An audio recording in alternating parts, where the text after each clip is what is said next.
E agora nós estamos ouvindo a palavra do nosso querido Paulo. E que Deus esteja assim abençoando a ele e a todos nós aqui nesta ocasião. Boa noite mais uma vez. Muito bom nós estarmos aqui. E eu quero fazer um pedido carinhoso a vocês. Que vocês não permitam que nada, absolutamente nada, nos atrapalhe neste momento especial em que nós estamos para ouvir a voz de Deus. Nada. Se possível, que você evite até mesmo se levantar do seu lugar, exceto se for algo assim de muita necessidade. E permaneçamos em espírito de oração, para que Deus possa falar aos nossos corações nesta noite, através da sua poderosa palavra. Queremos pedir à igreja que continuem em oração pelos enfermos que temos na nossa congregação e também por aqueles que temos na nossa comunidade. Por que não, talvez algum amigo, irmão, parente que você conheça de longe, que esteja enfermo e precise de orações. Mantenha-se como um intercessor fiel. Peço também que nós oremos pelas famílias enlutadas. Nós temos várias famílias, inclusive do seio da igreja desta semana, que perderam seus entes queridos. E quero pedir à igreja que orem pelo conforto do Espírito Santo de Deus para essas pessoas. Momento de dor, momento que nós compartilhamos a dor da perda, pessoas queridas, pessoas amadas, que partiram e que deixam pessoas sofridas, sentidas, enlutadas. O que nós podemos fazer? Leve uma palavra de solidariedade fraterna, mas acima de tudo, ore. Ore e peça a Deus as consolações do seu espírito por essas famílias. Temos muitas famílias enlutadas. Irmãos, vamos aproveitar e, como sempre falo, vamos dividir essa responsabilidade. Vamos juntos meditar no que Deus tem para falar aos nossos corações. Quero pedir você, se você puder e quiser, tiver de posse, abra sua Bíblia no livro de Êxodo, no capítulo 32, os primeiros 10 versículos de Êxodo, capítulo 32. Êxodo, capítulo 32, verso de 1 ao 10. Nós vamos ter o texto na projeção, mas se você quiser fazer um exercício, de manuseio da Bíblia, é sempre bom, não é? Eu acho muito, confesso a vocês que ler um texto da palavra na tela do computador é muito bom, mas ler um texto da palavra na minha Bíblia, mesmo que ela esteja com as letras um pouco pequenas, eu vou ter que aumentar o grau do meu óculos, é excelente. Eu não sei, irmãos, mas é diferente. É diferente. Não que ler no computador, no celular, não seja eficaz e eficiente. É uma questão muito particular. Olha o que diz aí o texto de Êxodo, capítulo 32, versos de 1 a 10.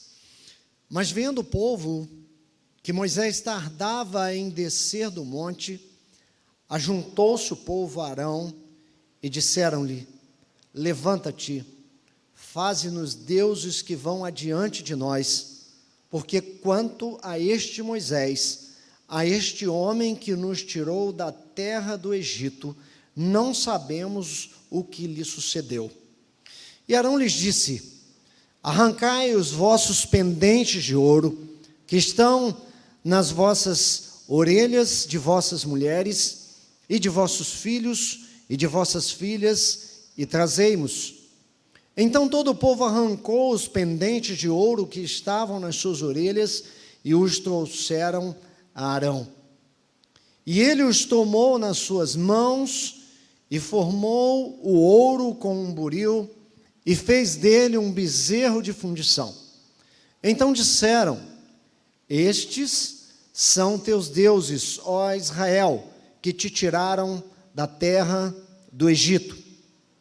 E Arão, vendo isto, edificou um altar diante dele. E Arão apregoou e disse: amanhã será festa ao Senhor. E no dia seguinte, madrugaram e ofereceram holocaustos e trouxeram ofertas pacíficas, e o povo assentou-se a comer e a beber, depois levantaram-se a folgar. Então disse o Senhor a Moisés: vai, desce, porque o teu povo, que fizeste subir do Egito, se tem corrompido. E depressa se tem desviado do caminho que eu lhes tinha ordenado. Fizeram para si um bezerro de fundição, e perante ele se inclinaram e sacrificaram-lhe, e disseram: estes são os teus deuses, ó Israel, que te tiraram da terra do Egito. Disse mais o Senhor a Moisés: tenho visto a este povo, e eis que é povo obstinado. Agora, pois, deixa-me que o meu furor se acenda contra eles e os consuma, e eu farei de ti uma grande nação. Senhor, nós estamos diante, ó Deus, da tua palavra.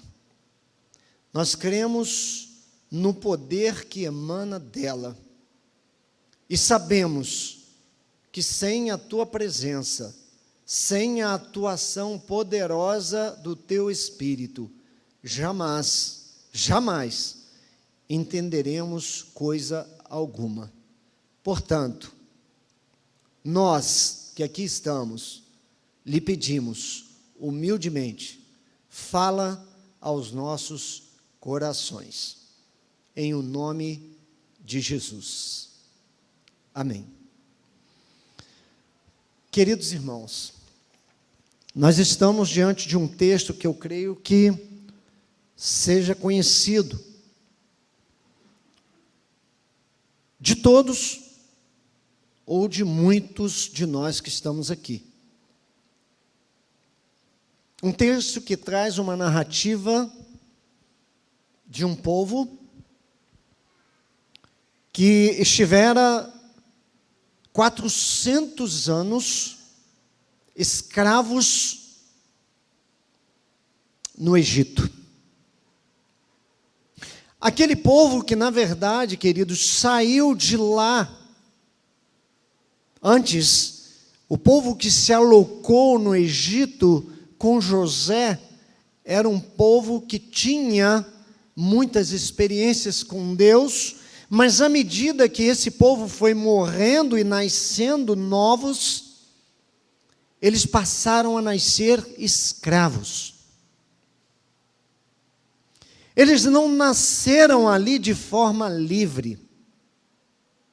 E eu fico imaginando, irmãos, queridos, vocês que nos assistem também, através dos meios digitais, como pode alguém, nascendo escravo, se tornar livre, se não pela libertação especial, toda poderosa, espiritualmente falando, de um ser supremo?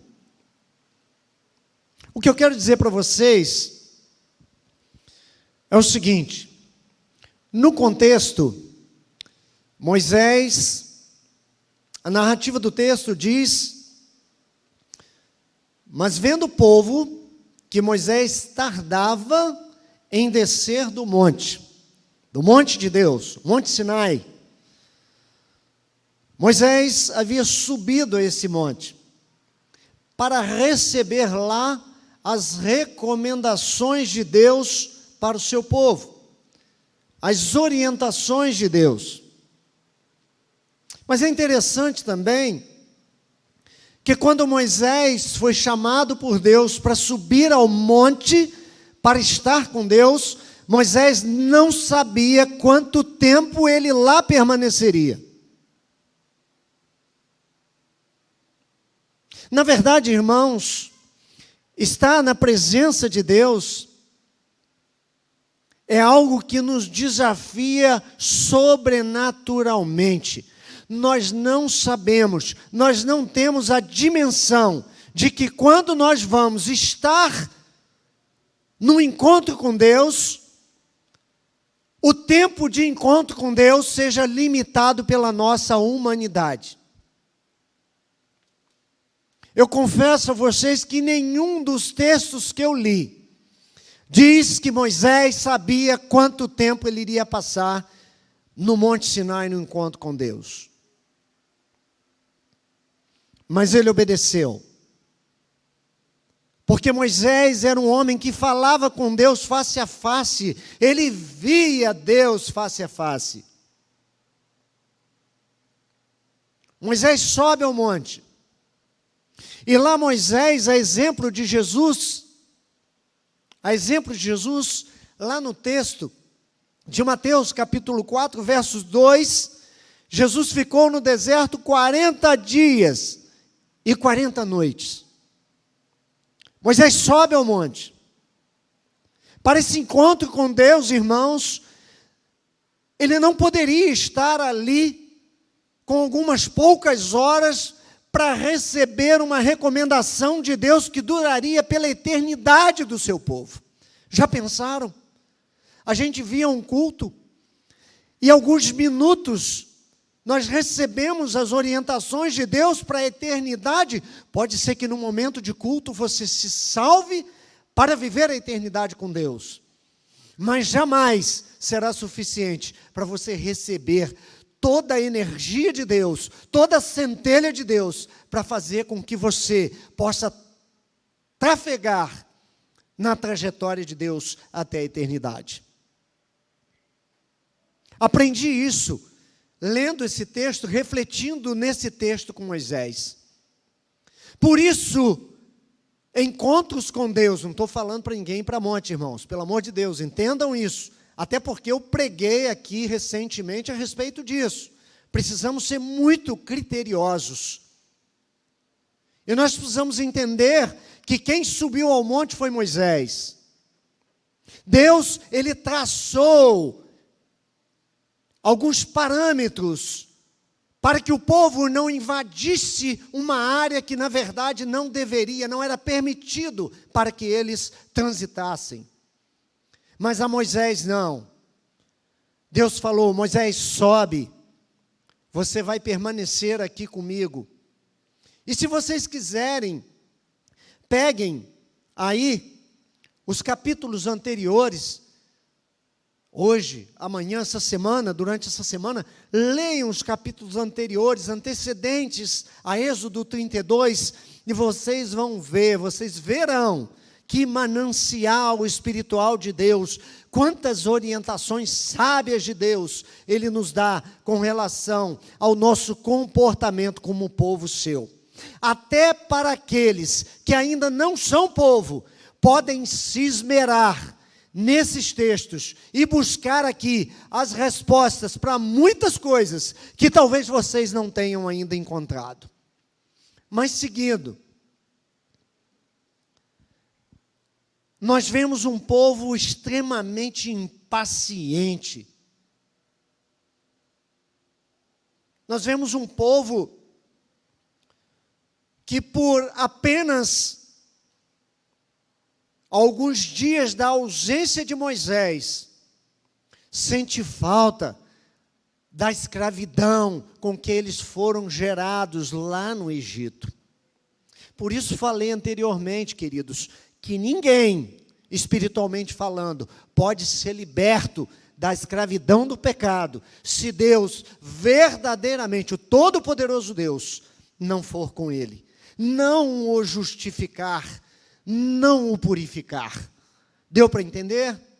Eu creio que sim. Se não, a gente explica melhor. Irmãos, nós precisamos atentar para a paciência do povo de Deus.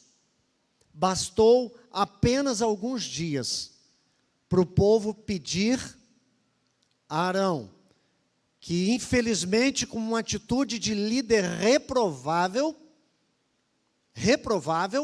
inaceitável, cede às pressões do povo, que infelizmente ainda não tinha sido totalmente liberto da escravidão, do pecado que eles viviam lá atrás no Egito. Aí o que eles fazem? Olha a insatisfação. Olha, o povo se ajuntou e disseram a Arão: levanta-te, faze-nos deuses que vão adiante de nós, porque quanto a este Moisés, olha o tom de desprezo, quanto a este Moisés, a este homem que nos tirou da terra do Egito, não sabemos nós o que lhe sucedeu. Vocês já pensaram nisso? Na gravidade? Pastor Enete se ausenta da igreja, uma semana, e nós começamos a murmurar, começamos a reclamar. Pastor Enete nunca tirou férias, né, pastor? Podia tirar umas fériasinhas, né, pastor? Ficar uns 30 dias para ver se esse povo sente falta. Murmurar não, irmãos, pelo amor de Deus. Sentir falta. Mas o líder se ausenta e o povo entra em declínio. Este Moisés, em que a Bíblia nos diz, se refere a uma distância do povo de Deus das orientações de Deus. Irmãos, o povo sabia, porque Moisés tinha subido. Eles tinham noção. Sabe por quê? Eu quero só ressaltar com vocês, foram apenas 40 dias. Mas a experiência que esse povo viveu com Moisés, o grande líder Moisés, o sábio líder Moisés, e Deus, o Todo-Poderoso, quando as potências, as forças egípcias foram destruídas por Deus, através das teofanias de Deus no meio do povo, das manifestações de Deus no meio do povo, do poder de Deus no meio do povo. Segundo, Deus tira o povo do Egito, leva até diante do Mar Vermelho. O que o povo fala? Ué, trouxe a gente aqui para morrer no mar?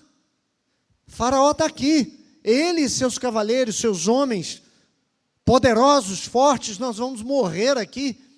Deus pega, manda abrir o mar, divide as águas do Mar Vermelho, e o povo passa a pés enxutos. Irmãos, esse é o mesmo Deus que o povo estava aqui negligenciando.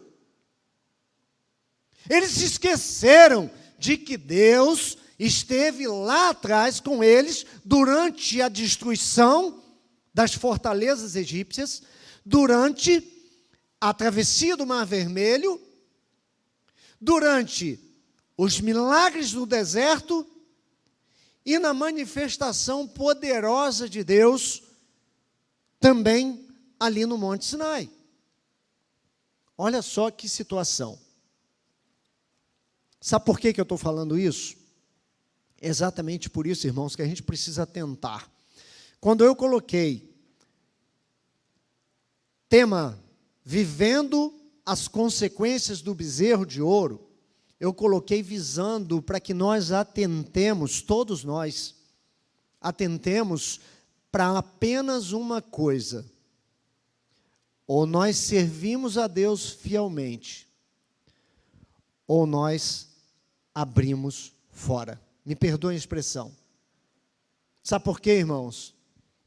Deus não divide a sua glória. Deus não divide a sua glória. O que aconteceu aqui, irmãos, foi exatamente isso. O povo não estava satisfeito em saber que Moisés subiu para receber as orientações de Deus, para nortear a vida deles para a eternidade. Eles queriam algo mais. Sabe o que aconteceu? Eles foram gerados em escravidão, regime de escravidão, não somente física, mas também espiritual. E foi exatamente isso que levou-os a sofrerem os danos da sua vontade de cultuar alguém que, na verdade, não era o Todo-Poderoso Deus, aquele a quem Moisés subiu no Monte Sinai para receber as orientações e as tábuas da lei. Entenderam? Entenderam? Creio que sim. Mas seguindo, irmãos, a maior necessidade da igreja, por que não dizer de todo homem em todos os tempos, é exatamente da presença do Deus Todo-Poderoso. O que aconteceu com eles ali é exatamente simulado um Deus para que eles pudessem adorar. Aí eles corrompem o líder, porque infelizmente, se vocês me permitem, Arão foi um fracasso. Foi um fracasso como líder nessa situação, especificamente. Ele se deixou levar de forma muito fácil. Ele foi assediado pelo desejo insaciável do povo de cultuar os bezerros do Velho Egito. Foi isso que aconteceu. Os homens têm criado um modelo de um Deus subserviente para atender aos seus anseios mais banais. Foi exatamente isso que eles fizeram. E quero dizer para vocês, às vezes é exatamente isso que nós também fazemos. Às vezes nós dizemos que temos compromisso com Deus, mas na primeira fonte de oportunidade que nós temos, nós nos esquecemos quase que totalmente, inteiramente, daquilo que nós aqui ouvimos e daquilo que nós praticamos, às vezes, no dia a dia. Vivemos uma profunda desordem espiritual, o que muitas vezes dá ocasião à carnalidade, contaminando aquilo que deveria ser verdadeiramente santificado. Irmãos, por isso que tem muito crente, me perdoe, vivendo mazelas espirituais. Não quero dizer com isso que todos nós sejamos suprassumo da espiritualidade. Mas às vezes nós vivemos um pouco ou bem aquém daquilo que Deus quer para nós, sabe por quê? Porque nós vivemos uma vida muito superficial. O cristianismo é algo para nós em que se resume simplesmente em vir à igreja, estar nos cultos, marcar a presença, entregar os 10% de dízimo e acabou. Eu não preciso mais. Já recebi toda a centelha de Deus, posso voltar para casa, viver minha vida do jeito que eu quiser e está tudo muito bem. Não é isso que Deus quer de nós. Não é para isso que nós fomos criados. Não é para isso. Temos 17 minutos, quero seguir a linha de raciocínio a respeito das consequências. A primeira consequência que eu elenquei aqui está relacionada à impaciência pela manifestação divina. Impulsiona atitudes precipitadas e equivocadas no que diz respeito aos propósitos de Deus. Estou falando para nós. Estou falando para nós. Às vezes nós queremos respostas de Deus de forma muito rápida. Irmãos, quem é o Senhor? Sou eu? São vocês? Ou é o Todo-Poderoso Deus?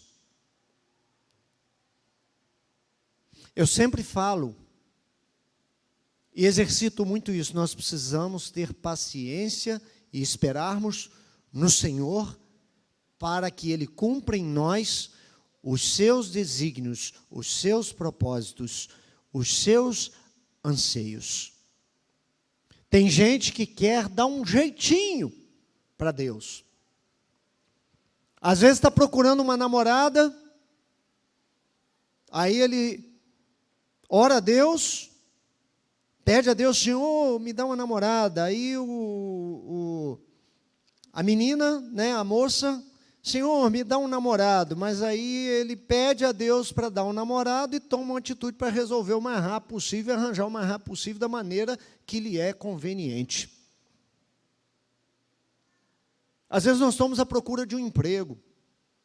Deus abre as portas de um emprego para nós, ou não abre as portas de um emprego, e nós, às vezes, precipitadamente, usamos de subterfúgios, de mecanismos, às vezes, que não são muito fiéis, para adquirirmos determinado tipo de emprego. O que adiantou a gente pedir a Deus para poder abrir uma porta de emprego para nós? Às vezes, nós estamos sonhando com a nossa vida profissional. Queremos ingressar numa faculdade. Mas nós não queremos esperar o tempo de Deus para poder dar as nossas respostas. E às vezes sofremos, irmãos, fazemos escolhas erradas, assim também é na vida conjugal. Às vezes pessoas se precipitam, antecipam o acontecimento dos fatos, e depois reclamam e culpam Deus. Senhor, olha só o que o Senhor me deu, o Senhor me arranjou um problema. Às vezes somos desonestos nos nossos negócios. Queremos, talvez com isso, enriquecer. Quando, na verdade, irmãos, a maior riqueza de um homem de negócios, eu quero dizer para vocês, talvez impacte alguns, mas a maior riqueza de um homem de negócios é o seu caráter e a sua conduta. A esse, Deus honra. Seja ele cristão ou não. Por isso que às vezes a gente vê muita gente que não é cristã sendo bem sucedido. Sabe por quê? Porque ele tem princípio. Porque ele tem conduta. Porque a vida dele está pautada na honestidade, no caráter, na conduta ilibada de um ser humano que ama ao seu próximo. E nós temos o mandamento de Deus que diz: ame a Deus sobre todas as coisas e ame ao seu próximo como a ti mesmo. Esse que não é cristão, que age de forma honesta, sabe o que ele está fazendo? Amando ao seu próximo. E sabe o que vai acontecer com ele? Vias de regra, com raríssimas exceções, vai chegar um tempo que ele vai se encontrar com o seu todo-poderoso Deus. Porque Deus não quer gente desonesta. Deus não quer gente murmuradora. Deus não quer gente prevaricadora.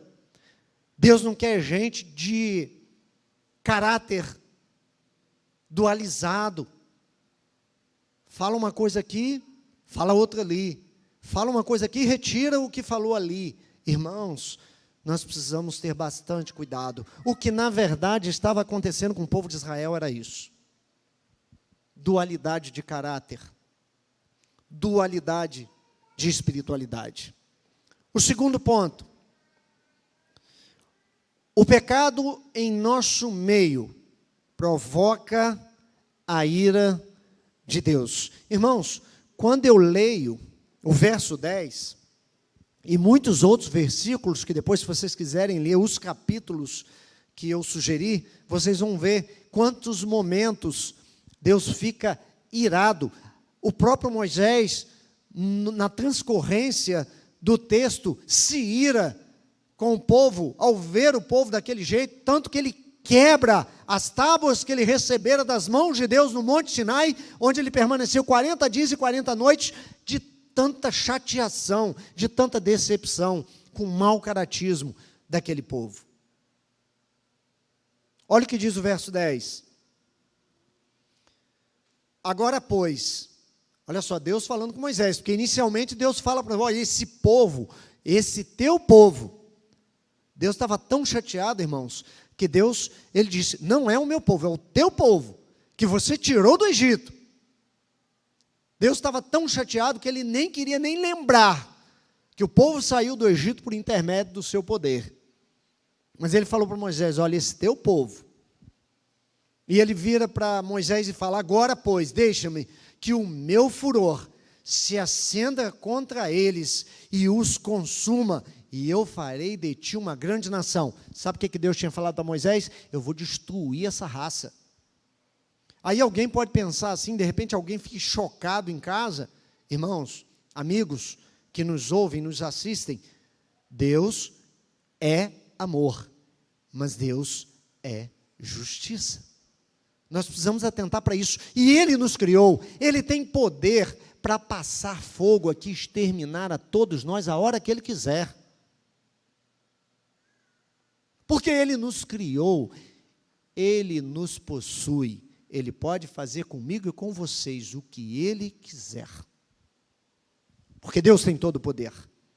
Mas é interessante que, se vocês forem ler, vocês vão ver que Moisés fala com Deus, Senhor, pelo teu amor, pela tua manifestação de poder, de ter tirado esse povo das garras do cativeiro egípcio. O que dirão aqueles egípcios de trazer o povo para o deserto e destruir totalmente? Moisés media com Deus uma negociação. E eu acho muito bacana essa questão de Deus. E eu me reporto a uns outros textos da Bíblia em que Deus toma atitudes assim imediatas. Eu posso dizer com tranquilidade diante de Deus. Tem gente que diz que Deus não se arrepende. Irmãos, se Deus não se arrependesse, todos nós estaríamos destituídos, extintos. Sabe por quê? Porque por várias vezes eu e você, a humanidade, prevaricamos contra os céus e fazemos de Deus um boneco de brinquedo. E agimos com Deus de forma leviana, muitas vezes como esse povo agiu. Às vezes a gente acha, lê e diz assim, não, é o povo de Israel que fez isso, aqui isso não tem cabimento. Eu digo para vocês que às vezes nós agimos da mesma forma, só que de maneira diferente.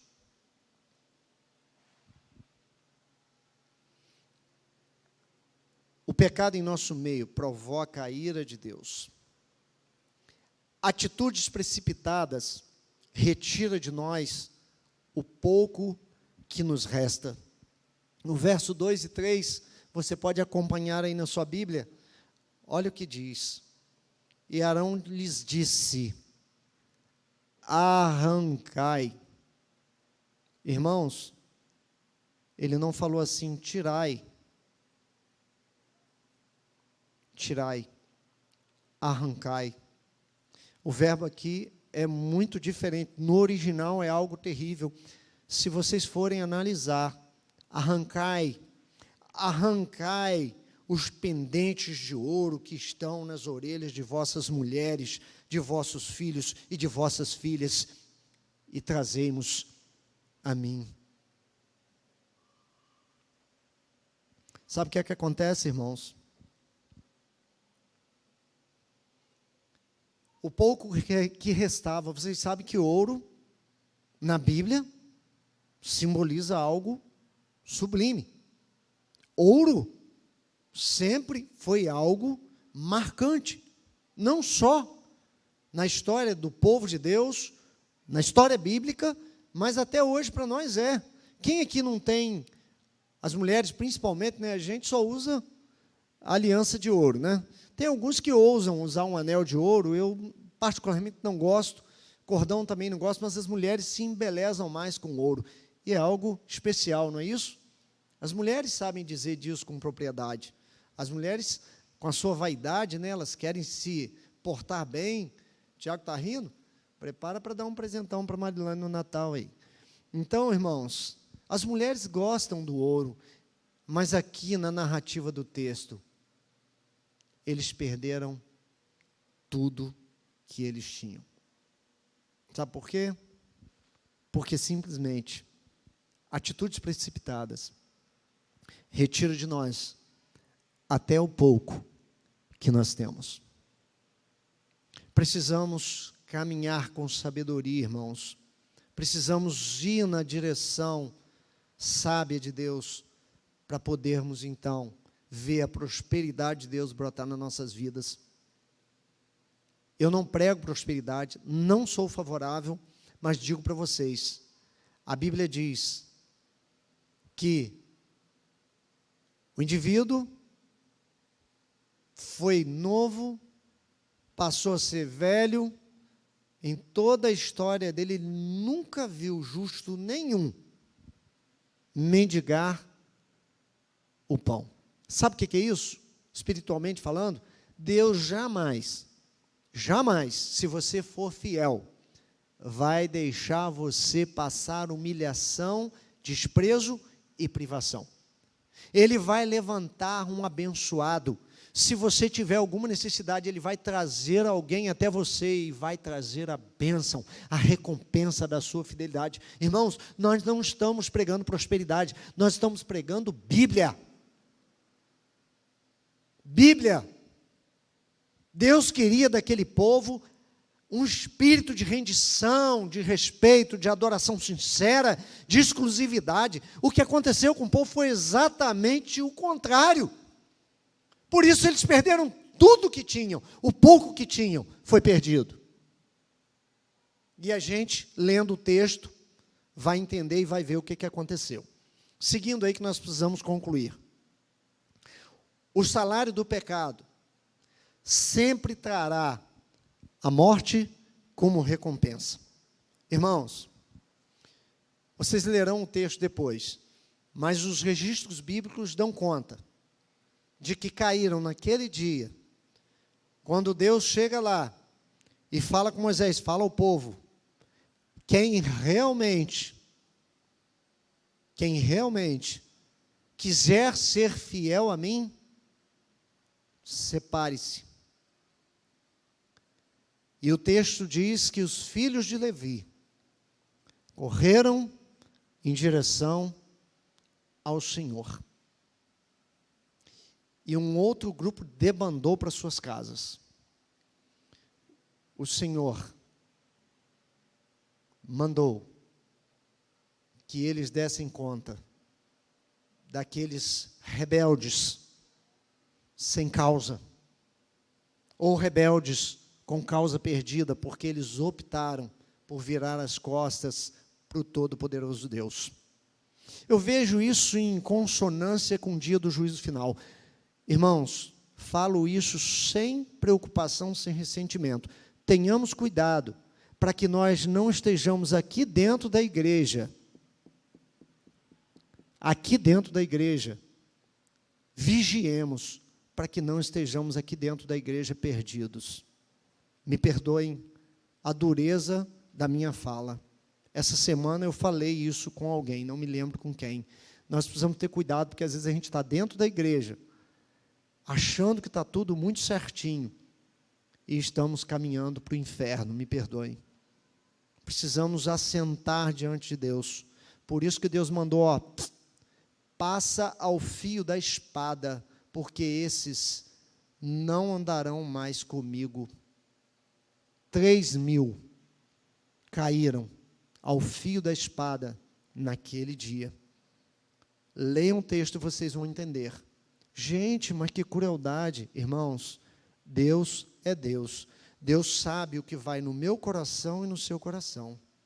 Deus sabe os intentos da sua alma, coisa que você nem tem imaginação. Deus sabe. Ele sabe de todas as coisas. Ele sabe o que eu vou fazer daqui a meia hora, daqui a 1 minuto, daqui a 30 dias, daqui a 100 dias, daqui a 10 anos. Porque Ele tem a minha história. Ele tem a sua história nas suas mãos. Então procuremos, de forma solene, ajeitar as nossas vidas diante de Deus. Se tem algo que te impede, porque é por isso que eu falei, o salário do pecado sempre trará a morte como recompensa, irmãos. O salário do pecado é a morte, mas a Bíblia diz, Paulo diz que o dom gratuito de Deus é a vida eterna. E o antídoto? Fechando aí, ainda tem um ponto. Um ato de desobediência geralmente sucede a outro erro. Exatamente isso que aconteceu com o povo de Israel. Eles desobedeceram, fizeram o bezerro de ouro. O bezerro de ouro chamou o quê? Comemoração, festa, madrugada, bagunça, alarido, até terminarem despidos. É um erro chamando o outro. Então nós precisamos ter muito cuidado com o pecado. O pecado ele é muito sutil. A gente acha que ele é pequenininho e a gente vai criando ele como se fosse de estimação. Ele não vai crescer porque pecado não é pequeno e nem é grande. Pecado é simplesmente pecado. Mas ele vai abrir brecha para que outros erros mais sejam cometidos a partir daquela prevaricação inicial. Foi isso que aconteceu com o povo de Israel. No contexto. O antídoto, de fato, arrependimento e mudança de atitude. Consciência de que por conta do pecado Deus tem se ausentado do nosso convívio espiritual. Irmãos, eu estou falando para a igreja. Sabe por quê? Talvez a gente fique assim se questionando, gente, tem tanta coisa que poderia acontecer e não acontece. Irmãos, nós precisamos fazer uma análise de nós mesmos. Será que eu não sou um obstáculo para que a glória de Deus se manifeste de uma forma mais intensa, mais ampla, no meio da minha igreja? Será que eu não sou o fator limitante para que a obra de Deus possa ser mais operosa? Será que eu não sou o fator limitante para que esses bancos se encham e não haja mais lugares e nós tenhamos que fazer 2 cultos, porque a igreja não comporta mais o número de salvos? Irmão, sabe quando que eu falo isso? Eu me reporto à igreja primitiva. Causa e efeito. A igreja primitiva vivia a essência do cristianismo. Quem que acrescentava à igreja as almas? Deus. O Espírito Santo de Deus. Irmãos, não ache que por você ser quem você é, você pode mudar a vida de alguém. Sabe quem pode mudar a vida de alguém? Jesus. Mas você pode ser o veículo. Você pode ser um instrumento, você pode ser o guia. Mas precisa ser um guia que realmente sabe o caminho, conhece todos os meandros do caminho para orientar a quem realmente está precisando ser guiado. Porque se a gente não sabe exatamente qual o caminho e estamos titubeando, nós não podemos realmente encaminhar ninguém. Me preocupo muito com isso. Precisamos atentar muito com relação a isso como igreja. Se pretendemos viver a plenitude diante dele, nós temos que romper com tudo aquilo que causa o seu afastamento de nós. Exatamente isso que nós estamos falando. Eu preciso fazer sabe aquela faxina que a gente dá na casa da gente? As mulheres são especialistas nisso. Aqueles negocinhos que estão lá ocupando espaço, atrapalhando o bom andamento do dia a dia, que você precisa tirar de lá e liberar o espaço, às vezes é necessário a gente fazer isso na vida da gente. Dar uma vasculhada. Vasculhe-se. Vasculhemo-nos, pois, e vejamos se alguma coisa há que realmente não agrada a Deus, que nós precisamos mudar. E essa igreja vai se encher. Os bancos não caberão. Pastor Enete vai chorar de emoção. E eu também. E eu creio que vocês também. Sabe por quê? Porque Deus vai começar a fazer uma obra poderosa na vida dessa igreja, a partir do momento que nós começarmos a vasculhar os nossos recônditos, os nossos cantinhos, aqueles lugarzinhos que nem ao menos o nosso cônjuge sabe, nossos filhos, ninguém, nossos pais, nossos pastores, que a gente às vezes não quer declarar. Nós precisamos colocar isso diante de Deus.